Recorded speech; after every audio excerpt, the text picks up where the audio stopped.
성도 여러분 환영합니다. 드디어 여름이 가고 가을이 왔습니다. 네, 환절기 다들 감기 조심하시기를 바랍니다. 저희가 이 감기 걸리지 않기 위해서 캐나다에서 특별히 가정마다 아주 비타민 보따리를 이렇게 다 구비하고 계시죠. 그래서 저도 처음에 캐나다 와서 이제 방문 가정들을 이제 방문할 때 왜 이렇게 비타민이 다들 많으신가 그렇게 놀랐었는데요. 저도 이제 한 해 한 해 이제 살다 보니까요. 저희 집도 이게 계절마다 비타민이 이제 쌓이게 되었습니다. 그런데 우리가 이 건강을 관리할 때요, 이 비타민만 이 보조 건강식품만 먹는다고 저희가 어떤 건강이 정말 만병통치약과 같이 그렇게 되는 걸까요? 이러한 비타민 보조, 말 그대로 보조 건강 이제 식품인 것이죠. 제가 이 이야기를 하는 이유는요, 우리의 어떤 오늘 본문의 말씀에서도요, 우리의 마음에 있어서 이런 신앙의 보조적인 것들에 우리가 너무나 신경을 많이 쓰고 있지 않나, 정말 중요한 것, 그런 것들을 우리가 놓치고 있지는 않나, 이런 것들을 한번 생각해 보았으면 좋겠습니다. 그래서 저희가 구절을 같이 한번 읽으면서 시작하겠는데, 이 구절에서는 우리의 이 마음이 은혜로 굳게 된다 이렇게 말하고 있습니다. 다시 한번 읽어보겠습니다. 시작. 여러 가지 다른 교훈에 끌리지 말라. 마음은 은혜로서 굳게함이 아름답고 음식으로서 할 것이 아니니 음식으로 말미암아 행한 자는 유익을 얻지 못하였느니라. 아멘. 여기서 이제 굳게 하다는 것은요, 견고하게 하고 강하게 한다라는 것입니다. 그래서 우리의 마음을 강하게 하고 견고하게 할 수 있는 것은 이 하나님의 은혜밖에 없다는 것을 지금 이야기하는 것입니다. 그러면서 이제 대주에서 하는 말이 있는데, 음식으로서 할 것이 아니다. 음식으로 행한 자는 유익을 얻지 못한다 이렇게 얘기하고 있습니다. 그리고 이 음식에 앞서서 여러 가지 다른 교훈에 끌려서는 안 된다고도 얘기하고 있는 것이죠. 이 말은 이제 음식으로 그럼 먹지 말라는 것인가? 그럼 은혜만 우리가 먹고 살아야 되나? 이렇게 생각할 수 있습니다. 아니 그러면 은혜를 맨날 먹으면 배가 부르나? 그리고 육의 양식도 먹어야지. 그러면은 너는 밥은 그냥 굶고 성경만 보라는 것인가? 뭐 이렇게 저희가 생각할 수 있는데요. 그런 것이 아니라 우리의 육신은 음식을 먹어야죠. 음식도 먹고 비타민도 먹고 그래야지 이제 건강해집니다. 주기도문에서도 우리가 기도할 때 일용할 양식을 달라고 항상 기도합니다. 그리고 데살로니가 후서에 보면요, 일하기 싫어하면 먹지도 말라 이런 얘기도 있습니다. 지금 여기서 말하는 이 음식이라는 것, 우리의 마음에 어떤 은혜를 받아서 굳게 된다는 것은 이런 어떤 음식으로 대표되는 여러 가지 어떤 규정들, 율법의 규례들에 의해서 우리의 마음이, 우리의 영혼이 굳게 되고 강하게 되고 강건하게 되고 그렇게 아니라는 것을 이제 말하고 있는 것입니다. 이 초대 교회에서는요, 이런 음식 얘기가 굉장히 많이 등장합니다. 로마서 14장 17절에서도요, 하나님의 나라가 먹는 것과 마시는 것이 아니라 오직 성령 안에 있는 의와 평강과 희락이라 이렇게 말하고 있습니다. 이런 음식의 규정들, 어떤 것이 정결한 음식이다, 어떤 것이 부정한 음식이다, 이런 것들이 우리의 마음을, 우리의 영혼을 굳게 한다. 하나님 앞에서 우리가 이것들을 행했을 때 의로워진다. 이것을 의미하는 것이 아닙니다. 그렇다고 이 음식 규정 자체가 악하다, 그런 것도 아닙니다. 근데 더 중요한 것이 있다. 이 우리의 마음을 굳게 해야 하는데 그것을 위해서는 우리가 이 은혜를 구해야 한다는 것을 지금 이야기하는 것입니다. 그래서 이 은혜를 통해서 우리의 마음을 굳게 해야 한다고 이제 강하게 얘기하면서 다른 교훈에 끌려서는 안 된다 얘기하고 있습니다. 여기서 이 다른이라는 것은 다른 번역에 보면요, 이제 삐뚤어진 교훈, 이것에 끌리지 말라. 끌리다라는 것은요, 바람에 흔들리고 여리저리 움직이고 요동치는 것. 그래서 저희가 우리 히브리서 처음에 2장에 얘기했을 때요, 2장 1절에 보면 우리가 흘려 떠내려가지 않도록 함이 마땅하다. 이런 것들을 이야기했었습니다. 우리가 이 다른 교훈에 끌려서 흔들리게 되면 흘려서 떠내려갈 수밖에 없는 그런 연약한 우리의 그런 모습들이 있지만, 이 은혜가 우리에게 있을 때는 그것이 우리를 강하게 하고 굳게 해준다는 것을 이제 얘기하고 있습니다. 그럼 우리가 이 다른 교훈에 끌리지 않기 위해서, 이 은혜로서 마음을 굳게 하기 위해서 어떻게 해야 하는지가 오늘 7절과 8절 앞부분에 이제 등장하는데요. 저희가 7절과 8절을 보겠습니다. 같이 읽겠습니다. 시작. 하나님의 말씀을 너에게 일러주고 너희를 인도하여 자들을 생각하며 그들의 행실의 결말을 주의하여 보고 그들의 믿음을 본받으라. 예수 그리스도는 어제나 오늘이나 영원토록 동일하시니라. 아멘. 예수님, 어제나 오늘이나 영원토록 동일하신 그 예수님을 본받아 살아갔던, 우리에게 그 말씀을 인도하여 주었던 그 믿음의 선조들, 그 지도자들, 그들의 믿음은 이제 본받아라. 그들을 본받는 것이 바로 은혜 앞으로 나아가는 것이다. 이렇게 이야기하고 있습니다. 저 사람들을 이제 생각하라 하고 있는데요. 저희가 지난주에도 봤지만 이 생각하다라는 단어는요, 2절에도 등장하는데 갇힌 자, 박해받는 자, 이런 사람들을 생각하라고 했습니다. 그런 사람들을 우리가 기억해야 한다. 그런 사람들이 바로 믿음 안에서 살려고 했던 자들, 갇혔던 자들, 그런 사람들입니다. 그들의 믿음을 본받으라고 얘기합니다. 그들은 예수 그리스도와 같이 동일한 믿음으로 살아냈던 사람들이다. 그러니 우리가 그들을 본받아야 한다. 이렇게 이야기하는 것이죠. 여기서 예수 그리스도에 대한 등장이 있는데요. 예수님께서 동일하시다는 것이 굉장히 중요합니다. 예수님께서 동일하시기 때문에 우리에게 주어지는 어떤 영향은요, 우리의 믿음도 동일하다는 것입니다.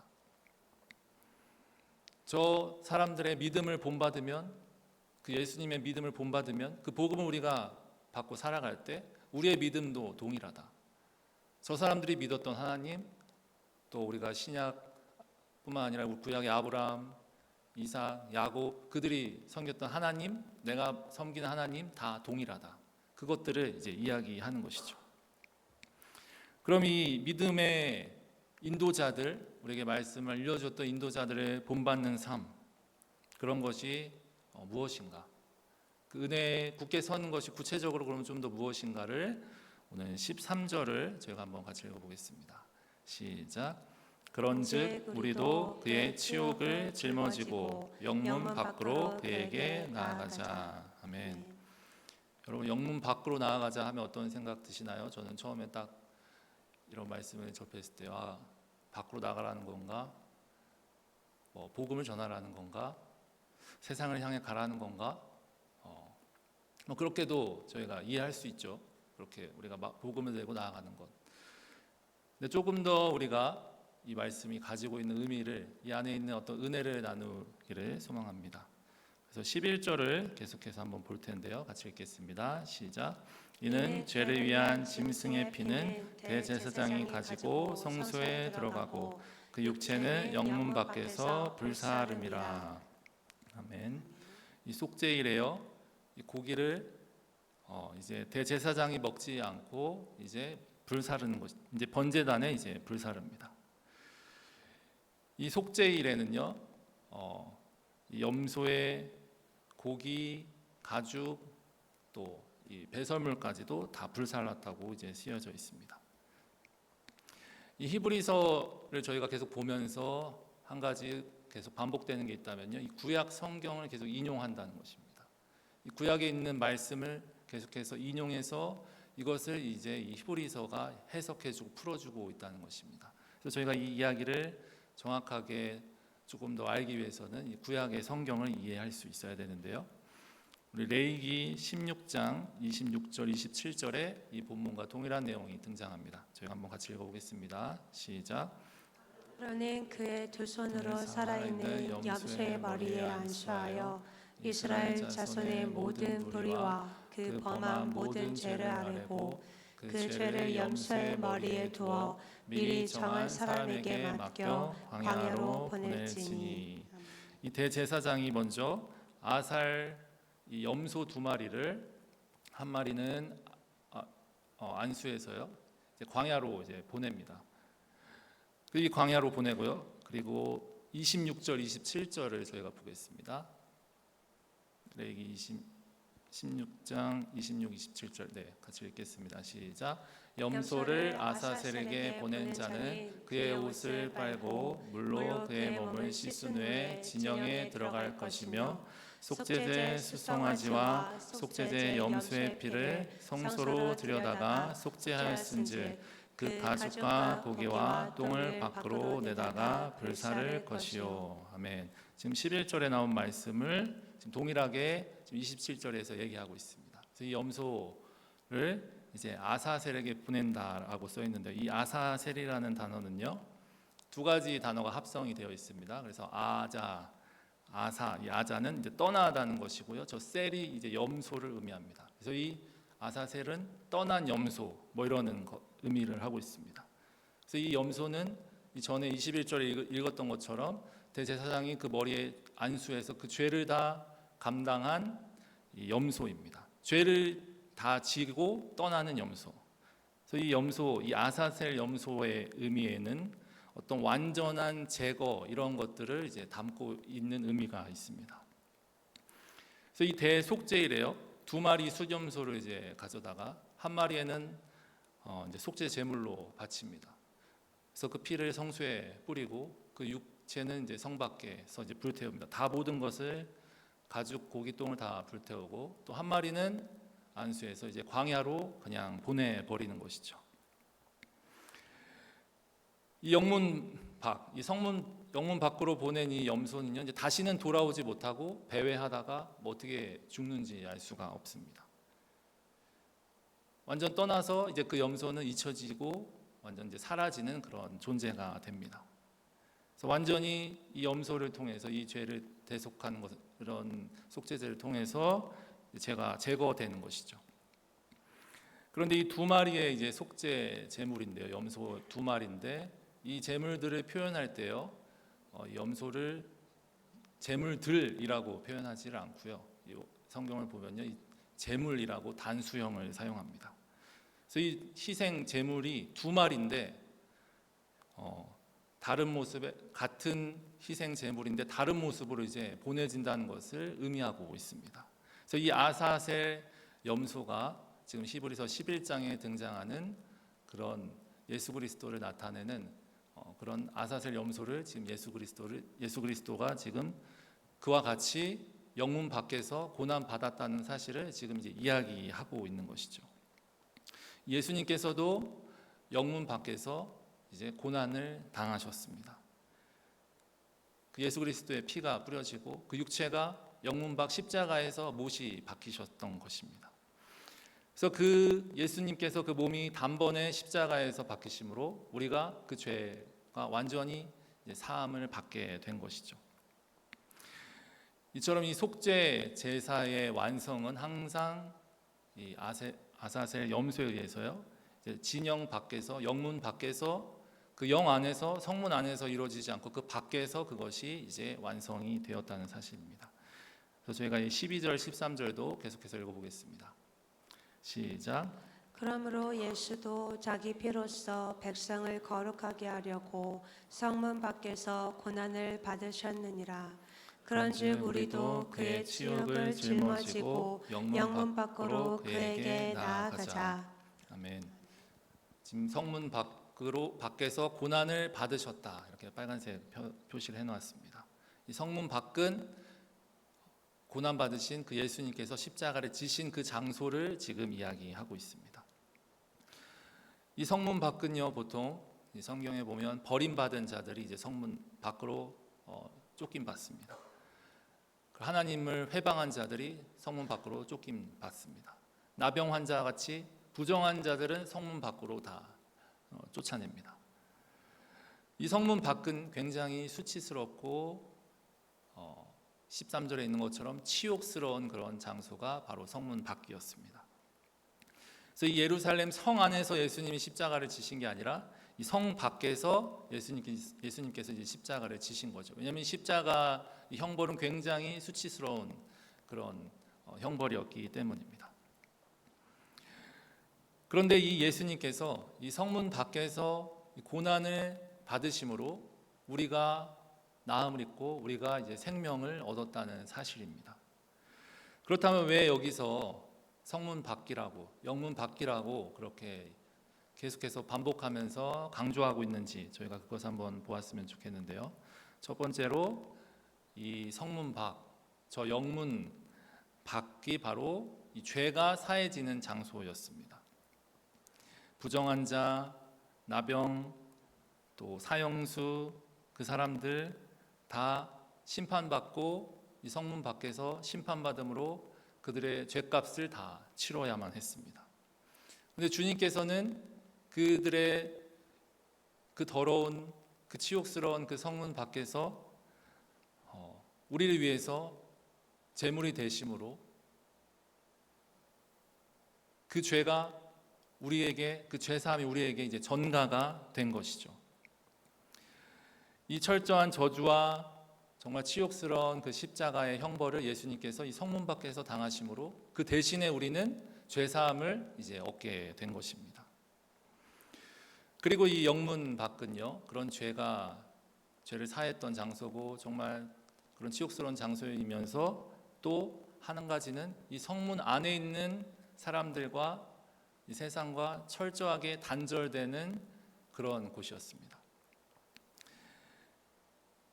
여러분, 우리가 아까도 얘기했지만 성문 밖으로 나아가자 하면 왠지 밖에 나가서 복음을 전하자 뭐 이런 얘기도 제가 얘기하지 않았습니까? 그런데 이 세상이라는 것, 그 당시의 중심은요, 성문 밖이 아닙니다. 영문 밖이 세상의 중심이 아닙니다. 중심은 이 성문은 아니었습니다. 영문 안이 세상이었습니다.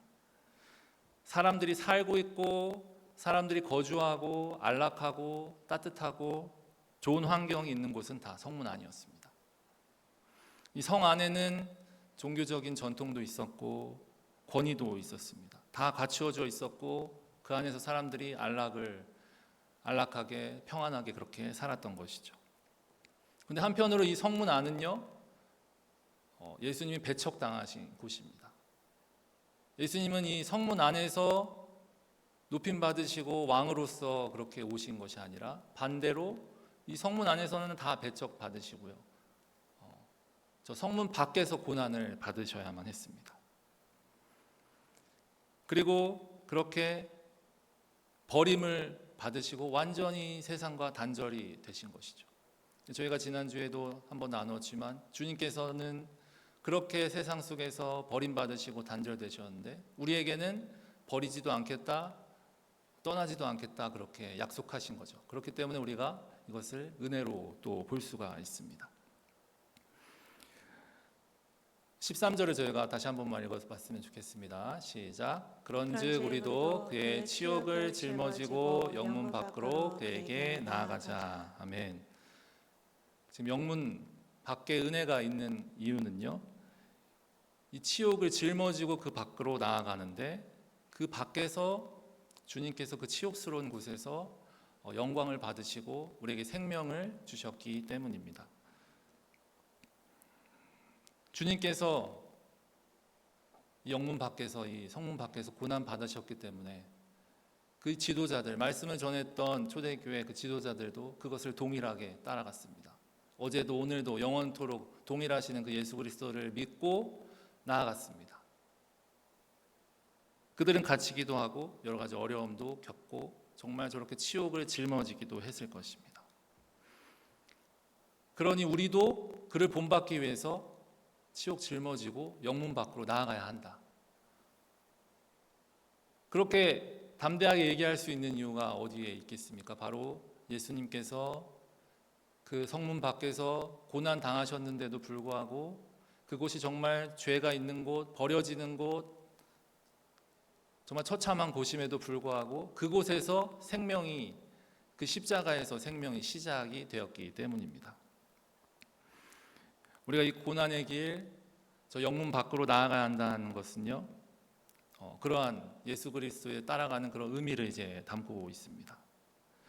만약에 이 성 안에서 그런 것들이 이루어졌다면 여러분 과연 우리에게 어떤 유익이 있겠습니까? 이 성 안에서는 계속해서 제사가 구약의 그 규정에 따라 제사가 드려졌지만 그것은 일시적이었습니다. 성 밖에 버려진 자들, 성 밖에 환영받지 못하는 자들은 아무 유익이 없었습니다. 그런데 주님께서는 이 영문 밖에서 십자가를 지시고 거기서 고난을 당하시고 그렇기 때문에 그 영문 밖에 속해 있는 자들도 그 생명 안으로 이제 들어올 수 있었다는 것을 이제 의미한다는 것이죠. 이 영문 밖 너무나 영문 안에 비해서 우리 눈으로 봤을 때는 이 세상적인 가치로 너무나 형편없고 저 치욕이라는 단어 자체도 너무나 좋지 않지만 그 패배한 것 같은 그 십자가에서 주님께서 이제 그 승리를 시작하셨다는 사실입니다. 우리 성도 여러분, 영문 안과 영문 밖에 우리가 이 구약의 신약의 초대교회 세대로 돌아가신다. 여러분 어디에서 살고 싶으십니까? 그 안락하고 좋은 영문 안에 당연히 살고 싶을 것입니다. 영문 밖은요, 지금 저 말과 같이 치욕을 짊어지고 예수 그리스도를 따라가야 하는 그런 삶이라고 이야기하고 있습니다. 그런데도 불구하고 우리는 이 치욕을 짊어지고 영문 밖으로 그에게 나아가야 한다 이야기하는 것이죠. 그리고 우리는 어떻게 예수 그리스도를 본받고 따르고 살아가야 할까요? 저 말씀 앞에서 우리는 어떻게 우리의 삶을 결단하고 생각해 볼 수가 있을까요? 주님, 영문 안에서 하겠습니다. 저는 영문 안에서 좀 즐기면서 그러면 안 될까요? 이렇게 항상 기도하는 것 같습니다. 영문 안이 더 유익이 많아 보이는데, 영문 안이 더 따뜻하고 편안한데, 근데 주님께서는 우리에게 영문 밖으로 초청하고 계신 것입니다. 그 치욕을 짊어지고 영문 밖으로 나아가자 이렇게 우리에게 말씀하고 계시는 것이죠. 그 영문 안에 유혹들, 세상에 안전한 것들 그런 것들은 다 내려놓고 저 치욕을 내가 십자가 짊어지고 갔던 것처럼 그 길을 같이 가자고 우리를 이제 초대하고 계시는 것입니다. 그 이유는 예수님께서 그 성문 밖에서 고난을 당하시고 예수님께서 저 성문 밖에 여전히 계시면서 우리를 부르고 계시기 때문입니다.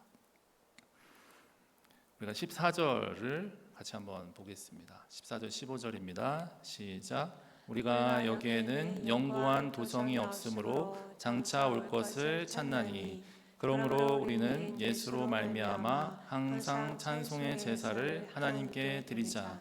이는 그 이름을 증언하는 입술의 열매니라. 아멘.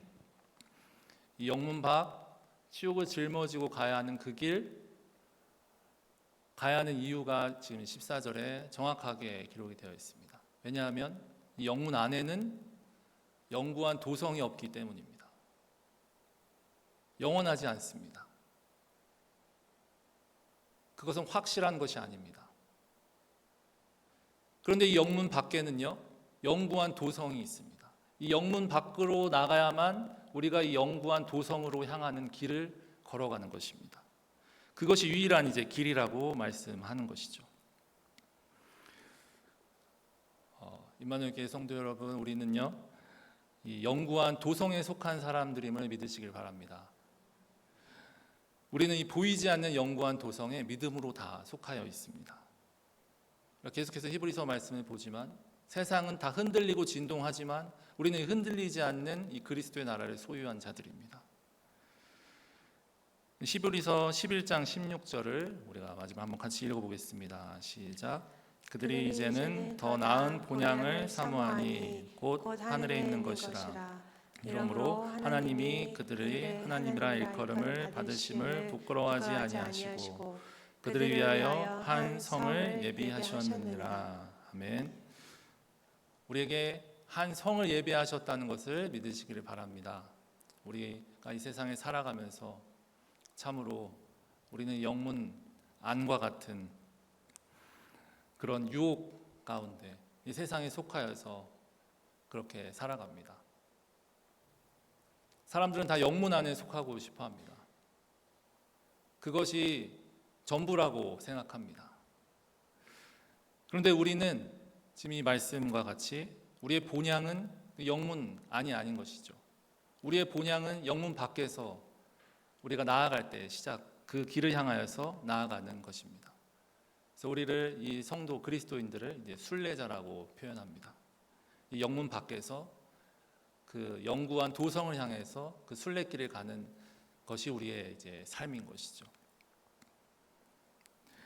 그래서 우리 영문 안의 유혹들을 이겨내고 이 영문 밖에 그 치욕을 짊어지면서까지 그 어려움과 고난에 있음에도 불구하고 우리가 그 영문 밖으로 나아갈 수 있는 사실이 무엇입니까? 우리에게 저 성이 예비되어 있고 우리의 정말 본향은 저 하늘의 소망에 있고 그렇기 때문에 우리가 그 상급을 바라보면서 담대하게 나아갈 수 있다는 사실입니다. 사랑하는 우리 임마누엘 교회 성도 여러분, 우리가 이 세상 가운데 참으로 쉽지 않고 어려운 삶을 살아갑니다. 특별히 이 치욕이라는 단어를 봤을 때요, 이민자로서 특별히 참으로 1세대로서요, 1.5세, 2세도 있겠지만요, 언어적인 문제, 또 여러 가지 환경적인 것, 굉장히 정말 힘들게 어렵게 저희가 이 땅 가운데 살아가는데요. 그것을 다 이길 수 있는 이유가 무엇입니까? 그 치욕을 정말 치욕스러운 일을 겪어도 우리 이길 수 있는 이유는 무엇입니까? 우리 사랑하는 자녀들이 있기 때문에 그렇죠. 사랑하는 자녀들을 바라보면서 이 가족들을 생각했을 때는 그 어려운 것들이 사랑으로 이제 바뀝니다. 예수님께서도 마찬가지셨을 거라고 생각합니다. 그 치욕의 십자가, 그 성문 밖에서 그것을 짊어지셨을 때 그것이 거룩한 장소가 되고 그것이 정말 생명이 있는 장소가 될 수 있었던, 그렇게 예수님이 이겨내셨던 것처럼 우리도 영문 밖으로 그 치욕을 짊어지고 나아갈 수 있는 사실은 예수 그리스도의 능력이 있기 때문이고, 또 우리가 본받은 믿음의 선진들처럼 우리 또한 우리의 다음 세대들을 향하여서 그러한 본을 보여야 되는 책임이 우리 가운데 있기 때문입니다. 우리 하늘 이 본향, 이 영구한 도성을 향하여서 함께 그렇게 오늘도 승리하면서 나아가는 저 여러분이 되기를 소망합니다. 우리 같이 찬양하고 기도할 텐데요.